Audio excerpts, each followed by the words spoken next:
En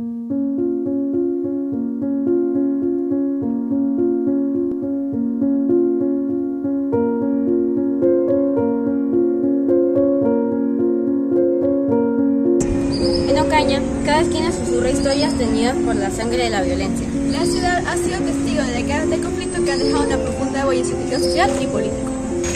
La historia de Colombia está marcada por una sucesión de conflictos que han moldeado su identidad nacional, desde las guerras civiles del siglo XIX hasta las luchas internas de la segunda mitad del siglo XX.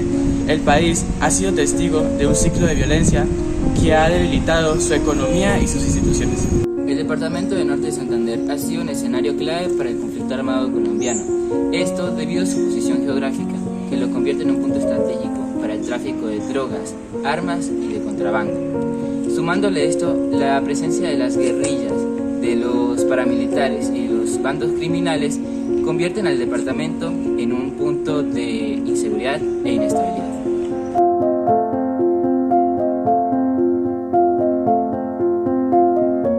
En este momento me encuentro con Claudia López, una de las personas que lamentablemente ha sido víctima de la violencia que se ha vivido en esta región. Buenas tardes, Claudia. Buenas tardes, ¿cómo estás? Claudia, ¿cuál fue la experiencia que usted ha sufrido o vivido? La verdad fue una experiencia muy dolorosa. El ser víctima de violencia en este país es muy complicado porque, por ejemplo, en mi caso, nos tocó dejar la tierra, nos tocó dejar la casa. Eso fue cerca a Convención. Un día normal te llaman y te dicen que tienes que irte, que tienes que dejar todo y pues irte con tu familia. Pues mi mamá estaba pues con todos sus niños pequeños, eso hace ya varios años. Y llegar acá a una tierra totalmente desconocida y desprotegidos fue muy triste, muy doloroso. ¿Hace más o menos cuántos años fue eso? Eso hace como unos 20 años más o menos. ¿Cómo, a lo largo de todo este tiempo, cómo fue que afectó ese suceso a su vida? Es muy triste y afecta porque vives con el miedo, vives con la incertidumbre y aparte de que tienes incertidumbre, pues estás todavía en este momento pues a la deriva porque dejaste tu tierrita propia y en este momento todavía no hemos tenido nada propio. Hemos llegado a trabajar y desafortunadamente pues ¿cuáles son las ayudas que recibes? Un triste mercado y ya, y eso no soluciona nada. Eso es todo lo que han hecho en el tiempo para mejorar. Sí, la verdad sí. Realmente aparte de eso pues uno necesita otra clase de ayuda, no tanto económica, más que todo psicológica. Señora Claudia, ¿usted cómo ha logrado ir superando esta situación? Pues le toca a uno echar para adelante porque la vida sigue, igualmente pues ya uno crece y también pues coge sus propias responsabilidades, se vuelve también madre y pues trabajando, gloria a Dios, y echando hacia adelante y enseñándoles a nuestros hijos que también tenemos que ser fuertes en la vida porque la vida sigue. Si usted pudiera hablar directamente con una entidad gubernamental, ¿qué le pediría? Pues yo personalmente, que he sido víctima del conflicto armado, les pediría mucho apoyo. Vuelvo y te repito, no es simplemente un mercado como lo hacen, es ayuda profesional, es ayuda psicológica y aparte de eso pues apoyo. ¿En qué te digo? Por ejemplo, en el sector de vivienda desafortunadamente es muy complicado aplicar porque te ponen muchos peros y no aplicas. Y no te estoy diciendo que deben regalarle a uno la vivienda, no, es facilitar la compra de la vivienda porque desafortunadamente no hemos podido aplicar a ningún subsidio de esos.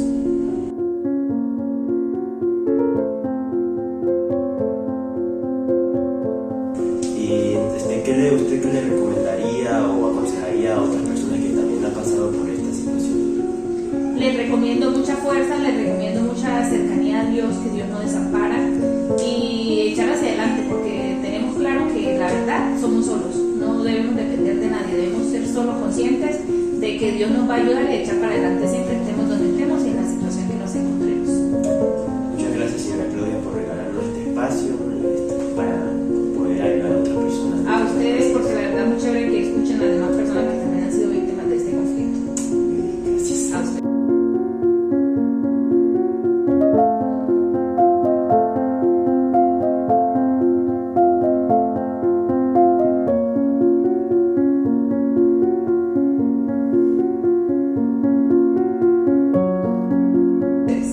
Ocaña se ha convertido en el reflejo de los problemas que enfrenta el departamento del Norte de Santander. La violencia se ha convertido en parte de la vida cotidiana de los pobladores de Ocaña, como por ejemplo los secuestros, las extorsiones y los asesinatos.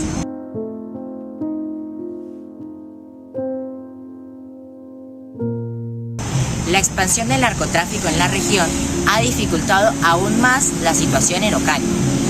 Muy buenos días, hoy nos encontramos con la abogada Paola Andrea Beleño Morales, la cual nos va a explicar un poco acerca de cómo es la ley en cuanto a casos de violencia en lo que es la región.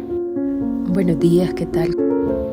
Licenciada, ¿cuáles son los derechos inmediatos de una persona que ha sido víctima de la violencia?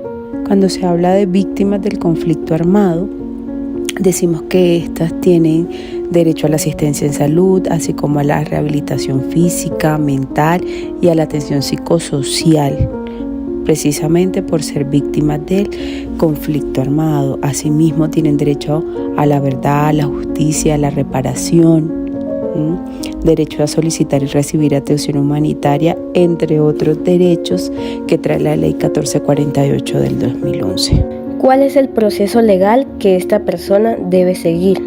El proceso que deben seguir las víctimas de conflicto armado para acceder a las medidas que trae la ley es que primero deben estar inscritas en el Registro Único de Víctimas, que para poderse inscribir deben presentar una solicitud acudiendo a los centros regionales de atención y reparación o a las oficinas regionales de la Procuraduría, la Defensoría o personerías municipales, en la cual deberán rendir una declaración que dé cuenta de los hechos de los que han sido víctimas, y si los tuvieren deberán hacer entrega de la documentación que soporte los hechos que están relatando. Digamos que la ley trae un término pues para que las personas puedan registrarse. Hablamos de 2 años contados a partir de la ocurrencia del hecho. O sea, ese es el término que tienen ellos para solicitar ser incluidos en el registro. Digamos que una vez inscritos en el Registro Único de Víctimas, las personas tienen derecho a recibir medidas especiales y preferentes de asistencia en materia de salud, educación, acceso a un subsidio para cubrir gastos funerarios de las personas que fallezcan como consecuencia del conflicto. Y de igual manera, las víctimas que estén excluidas en el registro tendrán derecho, dependiendo del daño sufrido, a alguna de las medidas de reparación que contempla la ley. Hablamos de la restitución de tierras, de la indemnización administrativa, rehabilitación, satisfacción, garantías de no repetición. ¿Qué condenas existen para los agresores? Bueno, en cuanto a las condenas para los agresores, en el marco del conflicto armado van a depender del tipo penal que se defina pues al momento de juzgarlos. Hablamos de homicidio en personas protegidas, hablamos de tortura en personas protegidas. Otro tipo penal del que se habla es el desplazamiento forzado de la población civil, la destrucción y apropiación de bienes protegidos. Hablamos de actos de terrorismo.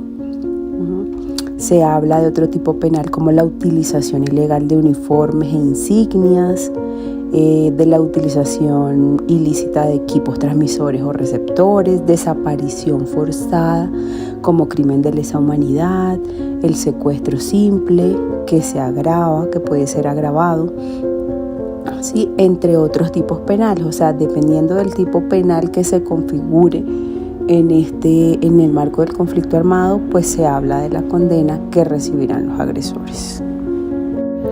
Listo, muchas gracias por participar, por compartir la información y por permitirnos aprender más sobre este tema. Hasta luego, a ustedes muchísimas gracias por este espacio, por la invitación y por el intercambio de saberes. Feliz día. Ocaña ha tenido un conflicto con las Fuerzas Armadas que han detectado así un gran hallazgo y así generaron un gran impacto entre las comunidades, generando así dudas y nieve de sentimiento entre las comunidades que llevamos en sí y familias que llevan muertas, que han generado casos que han regulado con el paso del tiempo gracias a una remuneración del contrato de paz, que en sí lo han hecho generado ellos. La violencia también ha tenido un impacto negativo en la infraestructura y los servicios públicos de Ocaña. Las carreteras y puentes han sido dañados o destruidos en ataques y enfrentamientos, lo que dificulta el transporte y el comercio. Con respecto a los esfuerzos de reconciliación y recuperación, a pesar de los numerosos desafíos que han habido, Ocaña ha estado trabajando activamente para lograr superar su pasado violento. El gobierno, junto a organizaciones locales e internacionales, ha implementado programas de reconciliación y desarrollo económico. La historia de Ocaña es un testimonio de la capacidad de sus habitantes para afrontar la adversidad de la violencia con valentía y discriminación. Aunque la violencia ha dejado una marca profunda, la ciudad de Ocaña se está transformando en un lugar de esperanza y renovación. Con un enfoque en la paz, la reconciliación y el desarrollo sostenible, Ocaña está demostrando que se puede superar un pasado turbulento y enfocarse en un futuro más brillante.